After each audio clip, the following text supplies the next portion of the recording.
దయచేసి ఈ వీడియో అందరూ చూడండన్నా.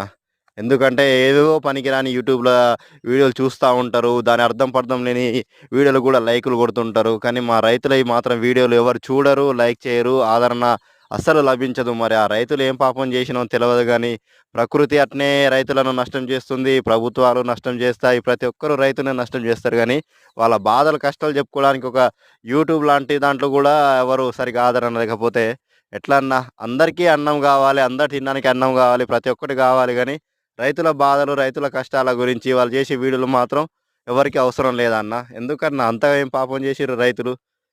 మనకు ఫాస్ట్ ఫుడ్ సెంటర్‌లు ఉన్నాయి గదా! బేకరీలు ఉన్నాయి. ప్రతి ఒక్కటి అనుకుంటారుగా అన్న. ప్రతి ఒక్క ముడి పదార్థం అన్నీ మన రైతులు పండించిన పంట ద్వారానేగా అన్న వచ్చేటియి. అక్కడ ఏమన్నా మిషన్‌లో, కంప్యూటర్‌లో డౌన్‌లోడ్ చేసేది కాదు గదా! దయచేసి రైతులకు గూడా, రైతుల వీడియోలకు గూడా రైతులను గూడా కొంచెం ఆదరించండన్న. ఈ వీడియో అందరికి షేర్ చేసి కొంచెం మా బాధలు గూడా చూపెట్టండన్న. ఇవన్న రైతన్నలకు